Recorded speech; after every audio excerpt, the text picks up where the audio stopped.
Telecom కంపెనీల plans చూస్తుంటాం కదా. ఎప్పుడైనా మీ పాత డేటా ప్లాన్ను వాళ్ళు సైలెంట్గా తీసేసి దానికి బదులుగా కొత్త సూపర్ ప్లాన్ అని చెప్పి యాక్టివేట్ చేయటం గమనించారా? అవును, చాలాసార్లు జరుగుతుంటుందిలా కదా. పైకి చూస్తే అందులో చాలా ప్రయోజనాలున్నట్లనిపిస్తుంది. కానీ తీరా నెల చివర్లో బిల్లు చూస్తే మన జేబులోంచి ఎక్కువ డబ్బే పోతుంటుంది. ఈరోజు మన ముందున్న వనరులని పరిశీలిస్తుంటే ఈ ప్రభుత్వ ఉద్యోగుల వేతన సవరణలో కూడా సరిగ్గా ఇలాంటి మ్యాజిక్ ఏదైనా జరుగుతోందా అనిపిస్తోంది. నిజమే, పైకి కనిపించే లాభం వెనుక అసలు లెక్కలు వేరే ఉంటాయి. అదే పీఆర్సీ అనగానే మనకు తరచుగా వినిపించే పదాలున్నాయి కదా. డిఏ విలీనం, ఫిట్మెంట్, బకాయిలు, ఈ సంక్లిష్టమైన ఆర్థిక పదాల వెనుకున్న అసలు గణాంకాలేమిటి? ఈరోజు మన విశ్లేషణలో పైకి కనిపించే లాభం వెనుక దాగిన అసలు నిజాలను, ఈ ప్రభుత్వ ఆర్థిక వ్యూహాలను పూర్తిగా పరిశీలిద్దాం. తప్పకుండా. అంటే ఈ వేతన సవరణ అనేది కేవలం ప్రభుత్వ జీవోలో కనిపించే అంకెలు మాత్రమే కాదు. ఇది లక్షలాది మంది ఉద్యోగుల దైనందిన జీవితాన్ని, ముఖ్యంగా వారి కొనుగోలు శక్తిని నిర్దేశించే ఒక పెద్ద ఆర్థిక చక్రం. అవును, మనకున్న వనరుల ఆధారంగా చూస్తే ఒకసారి ఈ వేతనం సవరించబడినప్పుడు అది దశాబ్దాల పాటు వారి భవిష్యత్తును ప్రభావితం చేస్తుంది. అందుకే దీని వెనుక ఉన్న ఆ లాజిక్ను మనం కాస్త విడమరిచి చూడాలి. అయితే ఈ అంకెల గారాడిని అర్థం చేసుకోవడానికి ముందు అసలు ఒక బేసిక్ విషయం మాట్లాడుకుందాం. ఈ డిఏ అంటే డియర్నెస్ అలవెన్స్ లేదా కరువు భాత్యమని అంటారు కదా, అది ఎందుకిస్తారు? ఉద్యోగికి ఒక ఫిక్స్డ్ జీతం ఉంటుంది కదా. కరెక్ట్, బేసిక్ పే ఉంటుంది. మరి మళ్లీ డిఏను ప్రతి 6 నెలలకోసారి ఎందుకు పెంచుతూ పోతారో? దీని వెనుకున్న ఆర్థిక సూత్రమేమిటసలు? ద్రవ్యోల్బణం అంటే ఈ ఇన్ఫ్లేషన్ సృష్టించే నష్టాన్ని పోచడానికే ఈ డిఏ పుట్టుకొచ్చింది. ఉదాహరణకు 5 ఏళ్ల క్రితం 100 రూపాయలకొచ్చిన నిత్యావసర సరుకులు ఈ రోజా 100 రూపాయలకు రావు కదా. ఖచ్చితంగా రావు, ధరలు పెరిగిపోతాయి. ఎగ్జాక్ట్లీ.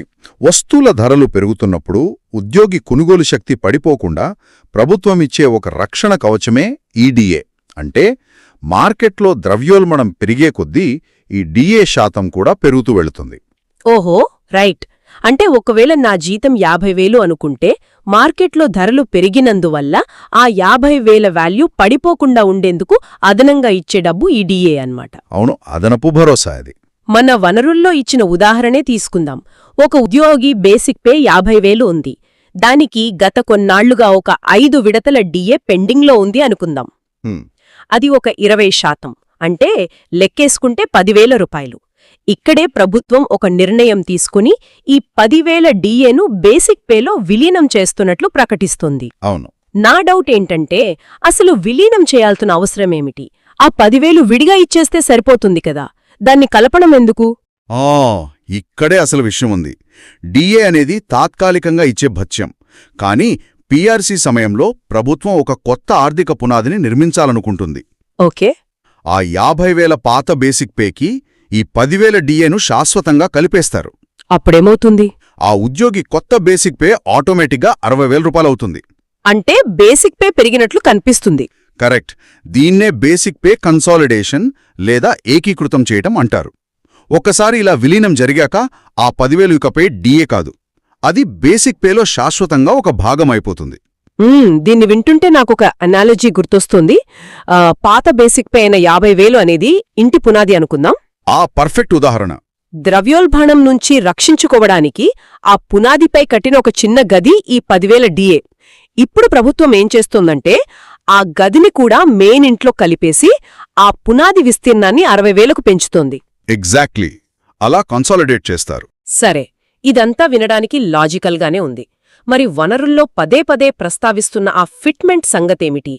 పాత బేసిక్కి డిఏ కలపడం వల్ల జీతం కొత్తగా పెరిగినట్లు ఏమీ ఏదు కదా ఇక్కడ. కేవలం ఉన్నదాన్నే కలిపి రాశారు. మరి పెంపెక్కడొస్తుంది? మీరు కరెక్ట్ పాయింట్ పట్టుకున్నారు. ఆ అసలైన పెంపును నిర్దేశించేదే ఈ ఫిట్మెంట్. డిఏ విలీనం చేసి పునాదిని 60,000కు పెంచిన తరువాత ప్రభుత్వం ఆ కొత్త ఇంటి మీద మరో అంతస్తు కట్టడానికి ఇచ్చే అదనపు బూస్ట్ ఇది. ఓహో, అదనపు బూస్ట్ అంటే ఇది నిజమైన పెంపు అనమాట. అవును. మన ఉదాహరణలోనే చూద్దాం. ప్రభుత్వం ఒక 20% ఫిట్మెంట్ ప్రకటించిందనుకోండి. ఈ 20%ని పాత 50,000 మీద లెక్కించరు సుమా. రైట్, కొత్త బేసిక్ మీద లెక్కిస్తారు. కరెక్ట్. విలీనం తర్వాత వచ్చిన కొత్త బేసిక్ పే అంటే 60,000 రూపాయల మీద లెక్కిస్తారు. 60,000లో 20% అంటే 12,000 రూపాయలు. అంటే ఆ 60,000 రూపాయలకు ఈ 12,000 రూపాయల ఫిట్మెంట్ను కలుపుతారు. అప్పుడు అంతిమంగా తుది బేసిక్ పే 72,000 రూపాయలకు చేరుకుంటుంది. అవును, 72,000. లెక్క ప్రకారం చూస్తే పాత బేసిక్ పే 50,000 నుంచి 72,000కు చేరింది. అంటే ఏకంగా 22,000 రూపాయల పెరుగుదల కదా? నిజమే, చాలా పెద్ద పెరుగుదల. పేపర్ మీద చూస్తే ఈ లెక్క అద్భుతంగా ఉంది. ఎవరైనా సరే తమ జీతం ఒకేసారి ఇంత భారీగా పెరిగితే సంబరాలు చేసుకోవాలి కదా. కాని వాస్తవంలో అలా జరగడం లేదే. ఈ వేతన సవరణ జరిగిన ప్రతిసారి ఉద్యోగులు వీధుల్లోకి రావటం, నిరసనలు తెలపడం మనం చూస్తూనే ఉంటాం. పేపర్ మీద ఉన్న ఈ భారీ లాభం వాళ్ల బ్యాంకు ఖాతాల్లో ఎందుకు కనిపించటం లేదసలు? ఆ మిస్సింగ్ ఎలిమెంట్ను అర్థం చేసుకోవాలంటే మనం కాగితం మీదున్న లెక్కలను కాస్త పక్కన పెట్టి వాస్తవ ఆర్థిక పరిస్థితుల్లోకి వెళ్ళాలి. వనరులు చాలా స్పష్టంగా వివరిస్తున్న సమస్యకుటుంది. దాని పేరే అరియర్స్ లేదా బకాయిలు. Arrears, okay. అంటే రావలసిన డబ్బు. అవును, ఇందాక మనం మాట్లాడుకున్న ఆ 5 విడతల డిఏ 10,000 రూపాయలుంది కదా, అది ప్రభుత్వం ఈరోజు ప్రకటించి రేపు ఇచ్చేది కాదు. గత 2 ఏళ్లుగా ఉద్యోగులకు ఇవ్వకుండా ఆపి ఉంచిన మొత్తమది. ఉదాహరణకు గత 24 నెలలుగా ఆ డిఏను ఉద్యోగులకు చెల్లించలేదనుకుందాం. ఆగండి, లెక్కలు మారుతున్నాయిక్కడ. నెలకు 10,000 రూపాయలు చొప్పున 24 నెలలపాటు ఆ డబ్బును ఇవ్వకుండా ఆపేశారు. అవును. అంటే 10,000 ఇంటూ 24 నెలలు, ఏకంగా 2,40,000 రూపాయలు. ఇది కేవలం ఒక ఉద్యోగికి ప్రభుత్వం ఇవ్వాల్సిన బాకీ. ఈ 2.5 లక్షలు ఆ ఉద్యోగి చేతికి రావాల్సిన హక్కు కదా. ఆ డబ్బు ఏమవుతుంది మరి? సాధారణంగా అయితే ఆ 2,40,000 రూపాయలను ఏకమొత్తంగా అంటే ఒకేసారి క్యాష్ రూపంలో ఉద్యోగి బ్యాంకు ఖాతాలో జమ చెయ్యాలి కదా. అది వాళ్ళ డబ్బే కదా. కానీ వాస్తవంలో ప్రభుత్వాల ఆర్థిక పరిస్థితి ఎప్పుడూ అంత సానుకూలంగా ఉండదు. సంక్షేమ పథకాలు కావచ్చు, మౌలిక సదుపాయాల కల్పన కావచ్చు, లేదా బడ్జెట్ లోటు వంటి కారణాల వల్ల రాష్ట్ర ఖజానాలో ఒకేసారి వేలాది కోట్ల రూపాయల భారాన్ని మోసే శక్తి ఉండకపోవచ్చు. అప్పుడేం చేస్తారు? అప్పుడు ప్రభుత్వం ఏం చేస్తుందంటే ఈ బకాయిలను నగదుగా ఇవ్వకుండా ఒక జీవో ద్వారా నేరుగా కొత్త బేసిక్ పేలో విలీనం చేసేస్తుంది. అంటే ఆ పాత బాకీలన్నీ ఈ కొత్త పెంపులో కలిసిపోయాయని చెప్తుంది. ఇది వినడానికి చాలా అన్యాయంగా అనిపిస్తుంది. సూటిగా చెప్పాలంటే ఒక వ్యక్తి ఇంట్లో ఒక అత్యవసర పరిస్థితి ఉందనుకుందాం. పిల్లల కాలేజీ ఫీజు కట్టాలి, లేదా ఏదైనా వైద్య ఖర్చు వచ్చింది. ఆ 2.5 లక్షలు క్యాష్గా చేతిలో ఉంటే ఆ కుటుంబానికి ఎంత భరోసా? ఖచ్చితంగా చాలా భరోసా ఇస్తుంది. కాని ప్రభుత్వం ఆ ప్రస్తుత బాకీని ఎగ్గొట్టి భవిష్యత్తులో నీకు పెరిగిన జీతమిస్తానులే అని చేతులు దులుపుకుంటున్నట్లుగా లేదా ఇది? ఒక రకంగా చెప్పాలంటే అలానే ఉంటుంది. తాము చేసిన శ్రమకు ఎదుర్కొన్న ద్రవ్యోల్బణానికి పరిహారంగా రావాల్సిన డబ్బు రాకపోతే, ఆ బకాయిలు గాల్లో కలిసిపోతే ఉద్యోగులు ఎందుకు ఆందోళన చెందరు? వాళ్లు ఆందోళన చెందడం 100% సహేతుకమే. ఇక్కడ బిహేవియరల్ ఎకానమిక్స్లో ఒక ఇంట్రెస్టింగ్ కాన్సెప్ట్ ఉంది. భవిష్యత్తులో అందే పెద్ద ప్రయోజనం కంటే ప్రస్తుతం చేతిలో పడే డబ్బుకే మనుషులు ఎక్కువ విలువేస్తారు. అవును కదా, ముందు ఈరోజు గడవాలి. ఎగ్జాక్ట్లీ. ముఖ్యంగా ఈ మధ్యతరగతి కుటుంబాలకు ఆర్థిక ప్రణాళికలు చాలా టైట్గా ఉంటాయి. నెలవారీ ఈఎంఐలు, అప్పులు అన్నీ ఈ బకాయిల మీద ఆశతోనే ప్లాన్ చేసుకుంటారు. ఆ 2,40,000 ఒకేసారి అకౌంట్లో పడకపోవటం వల్ల వాళ్ల మొత్తం ఫైనాన్షియల్ ప్లానింగ్ కుప్పకూలిపోతోంది. అయ్యో, నిజమే కదా. అందుకే కాగితం మీద జీతం 22,000 పెరిగినట్లు కనిపిస్తున్నా సరే ఆ తక్షణ నష్టం వారిలో తీవ్ర అసంతృప్తిని రగిలిస్తుంది. అంటే ఒక చేత్తో పెంపు ఇస్తూనే మరో చేత్తో గతంలో ఇవ్వాల్సిన పెద్ద మొత్తాన్ని లాగేసుకుంటున్నారన్నమాట. అలానే అనిపిస్తోంది వాళ్ళకి. అయితే ఇక్కడ మరో కోణం గురించి కూడా మన వనరులు ప్రస్తావిస్తున్నాయి. తక్షణమే చేతికి రావాల్సిన బకాయిలు కోల్పోయిన మాట వాస్తవమే అయినా ఈ కొత్త బేసిక్ పే వ్యవస్థ వల్ల భవిష్యత్తులో నిజంగానే వేమైనా లాభాలున్నాయా? అంటే ఈ 72,000 కొత్త బేసిక్ పే కేవలం ఆ పేపర్కే పరిమితమా, లేక దీర్ఘకాలంలో దాని ప్రభావం బలంగా ఉంటుందా? దీర్ఘకాలిక ప్రభావం ఖచ్చితంగా బలంగా ఉంటుంది. మనం ఆ నాణ్యానికున్న రెండో వైపును కూడా చూడాలి. ఈ కొత్త బేసిక్ పే 72,000కి పెరగడం వల్ల వచ్చే మొదటి అద్భుతమైన ప్రయోజనం హెచ్ఆర్ఏ, అంటే ఇంటి అద్దె భత్యం. ఓహో, హెచ్ఆర్ఏనా? దానికి బేసిక్ పేకి లింక్ ఏమిటి? హెచ్ఆర్ఏను ఎప్పుడూ బేసిక్ పేపే ఒక శాతంగానే లెక్కిస్తారు. పాత పద్ధతిలో 50,000 మీద హెచ్ఆర్ఏ వస్తే అది తక్కువగా ఉంటుంది. కానీ ఇప్పుడు ఏకంగా ఆ 72,000 మీద హెచ్ఆర్ఏ లెక్కిస్తారు కాబట్టి ఆ అలవెన్స్ భారీగా పెరుగుతుంది. ఇది ప్రతి నెలా వాళ్ల జీతంలో కనిపించే ప్రయోజనం. ఓహో, అంటే బేసిక్ పే అనేది ఒక చెట్టు మొదలు లాంటిదనమాట. మొదలు ఎంత లావుగా ఉంటే దానికి కాసే అలవెన్సులు అనే కొమ్మలు కూడా అంత బలంగా విస్తరిస్తాయి. Perfect analogy. మరి ఒక ఉద్యోగి పదవీ విరమణ అంటే రిటైర్మెంట్ సమయానికి ఇదెలా ఉపయోగపడుతుంది? ఇక్కడే ఈ సిస్టమ్ యొక్క అసలైన బలం బయటపడుతుంది. ఒక ఉద్యోగి రిటైర్ అయినప్పుడు అతని ఆఖరి బేసిక్ పే ఆధారంగానే పెన్షన్, గ్రాట్యుటీ లాంటి ప్రయోజనాలు లెక్కించబడతాయి.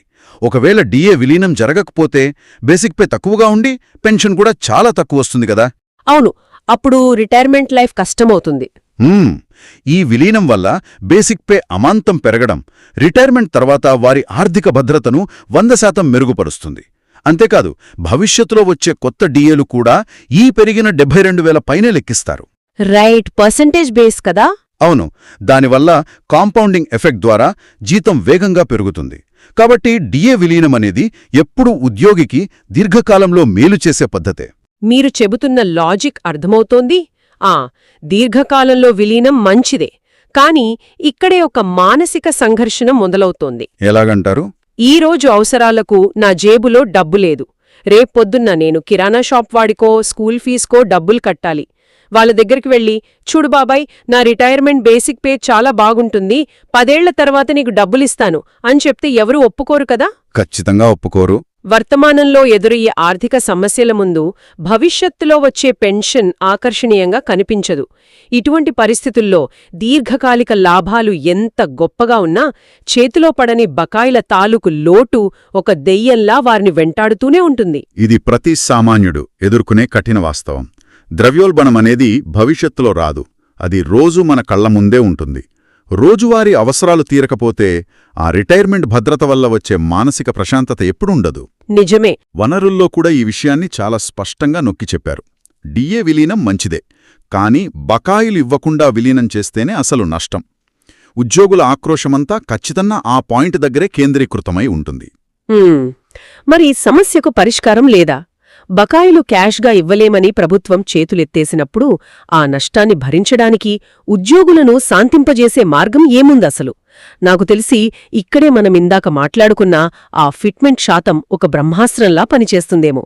ఈ శాతం పెరిగితే ఉద్యోగుల కోపం చల్లారుతుందా? అవును, ఫిట్మెంట్ అనేది కేవలం ఒక ఆర్థిక సర్దుబాటు మాత్రమే కాదు, అదొక సైకలాజికల్ గేమ్ చేంజర్. బకాయిల నష్టాన్ని పూడ్చే ఏకైక అస్త్రం ఆ ఫిట్మెంట్ శాతమే. మనం 2 వేర్వేరు సినారియోలను ఊహించుకుందాం. చెప్పండి. ఒకవేళ ప్రభుత్వం చాలా తక్కువ ఫిట్మెంట్ అంటే కేవలం ఒక 10% మాత్రమే ప్రకటించింది అనుకుందాం.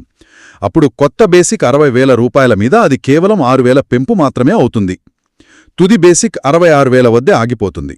అంటే ఒక పక్క 2.5 లక్షల రూపాయల బకాయిలు గాలికిపోయాయి, ఇంకో పక్క చూస్తే జీతం పెంపు కేవలం 6,000. ఇదెలా ఉందంటే నా జేబులోంచి 100 రూపాయలు లాగేసుకుని ఒక 10 రూపాయలు బిచ్చం వేసినట్లుగా ఫీలవుతారు ఉద్యోగులు కదా. ఎగ్జాక్ట్లీ, వాళ్ళ ఫీలింగ్ అదే ఉంటుంది. ఇది ఖచ్చితంగా మంట మీద ఆజ్యం పోసినట్లు అవుతుంది. నిరాశ తీవ్రమైన ఆగ్రహంగా మారుతుంది. కాని అదే సమయంలో రెండో సినారియో చూద్దాం. ప్రభుత్వం ఒక సమర్థనీయమైన లాజికల్ ఫిట్మెంట్ అంటే కనీసం ఒక 30% ఇచ్చిందనుకోండి. అప్పుడు ఆ 60,000 బేసిక్ మీద పెంపు ఏకంగా ఈ 18,000 రూపాయలుంటుంది. ఓహో, అంటే 18,000 పెంపు. అవును, అప్పుడు తుది బేసిక్ 78,000 రూపాయలకు చేరుకుంటుంది. నెలనెలా వచ్చే జీతంలో ఈ 18,000 తేడా అనేది స్పష్టంగా కనిపిస్తుంది కదా. అప్పుడు ఉద్యోగులు, సరే బకాయిలు రాకపోయినా కనీసం మన ప్రస్తుత జీతం బాగా పెరిగింది, మన శ్రమకు కొంతైనా న్యాయం జరిగింది అని స్థిమితపడతారు. అంటే ఈ ఫిట్మెంట్ శాతాలు కేవలం మ్యాథమెటిక్స్ కాదు, అవి ఒక యజమాని, ఇక్కడ ప్రభుత్వం తన ఉద్యోగుల శ్రమకు ఎంత విలువ ఇస్తున్నాడు అనడానికి ఒక కొలమానమన్నమాట.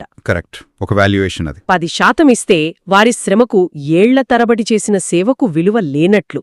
అదే 25 లేదా 30% ఇస్తే వారిని, వారి కష్టాన్ని గౌరవించినట్లు. ఆర్థిక భద్రతతో పాటు ఇక్కడ ఆత్మగౌరవం కూడా ముడిపడి ఉందన్నమాట. అందుకే ఉద్యోగుల ప్రధాన డిమాండ్లు ఎప్పుడూ చాలా స్పష్టంగా ఉంటాయి. వనరుల్లో వారి డిమాండ్లను గమనిస్తే మొదటిది పెండింగ్ డిఏ బకాయిలను ఖచ్చితంగా నగదు రూపంలోనే చెల్లించాలి, దాన్ని గాల్లో కలిపేయకూడదు అని కోరుకుంటారు. అది వాళ్ల హక్కు కదా.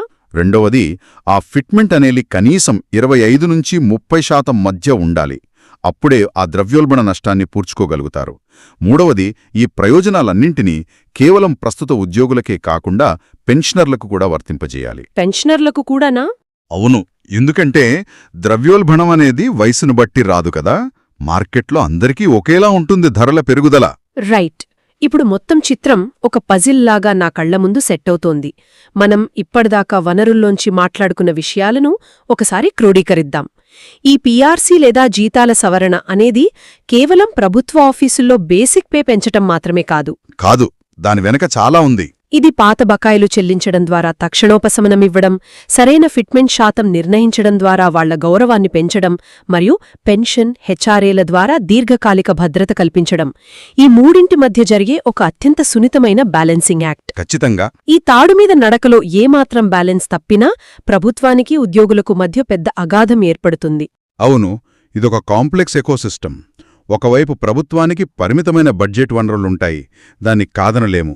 మరోవైపు ఉద్యోగులకు రోజురోజుకు పెరుగుతున్న జీవన వ్యయాలు ఉంటాయి. ఈ రెండింటి మధ్య ఒక గోల్డెన్ మీన్, అంటే ఒక సరైన సమతుల్యత సాధించడమే ఒక విజయవంతమైన వేతన సవరణ లక్ష్యం. వనరుల సారాంశం కూడా మనకు ఇదే చెబుతోంది. విలీనం ఒక అద్భుతమైన టూల్, కానీ దానికి బకాయిలి చెల్లింపు తోడైనప్పుడే అది సంపూర్ణమైన న్యాయమవుతుంది. ఈ విశ్లేషణ ద్వారా ఈ సంక్లిష్టమైన లెక్కల వెనుక ఉన్న అసలు సత్యాన్ని, మన వనరుల్లో ఉన్న వాస్తవాలను బయటకు తీశామని అనుకుంటున్నాను. అయితే ఇదంతా విన్న తర్వాత నన్నొక ఆలోచన తీవ్రంగా తొలుస్తోంది. ఏంటది? ఈ డిఏలు, ఈ బకాయిల వ్యవస్థ, ఈ పీఆర్సీ పోరాటాలు ఇవన్నీ కాలక్రమేణా చాలా సంక్లిష్టంగా, ఘర్షణపూరితంగా మారిపోయాయి కదా. ఎందుకు ప్రతిసారి ఇలా ఒక డిమాండ్, ఒక పోరాటం, నెలల తరబడి ఒక కమిషన్ నివేదిక కోసం ఎదురుచూపులుండాలి? నిజమే, ఇదొక లూప్ లాగా తయారైంది. ఆధునిక టెక్నాలజీ, ఆర్టిఫిషియల్ ఇంటెలిజెన్స్ ఉన్న ఈ యుగంలో అసలు ఈ పెండింగ్ బకాయిల ఉచ్చు, అంటే ఈ ఎరియస్ ట్రాప్ లేకుండా ద్రవ్యోల్బణ సూచీలకు అనుగుణంగా జీతాలు ఎప్పటికప్పుడు ఆటోమేటిక్గా అడ్జస్ట్ అయ్యేలా ఈ వేతన వ్యవస్థను పూర్తిగా ప్రక్షాళన చేయాల్సిన సమయం ఆసన్నమైందా? ఇది చాలా ఆసక్తికరమైన పాయింట్. మాన్యువల్ నెగోసియేషన్స్ కాకుండా సిస్టమ్ డ్రివెన్ మార్పులొస్తే బావుంటుంది కదా. ఇది నిజంగా అందరం తీవ్రంగా ఆలోచించాల్సిన విషయం. ఈ వ్యవస్థలో పారదర్శకమైన మార్పు రావాల్సిన అవసరం ఎంతైనా ఉందేమో. దీని గురించి ఒకసారి ఆలోచించండి. మళ్ళీ మరొక ఆసక్తికరమైన అంశంతో కలుద్దాం.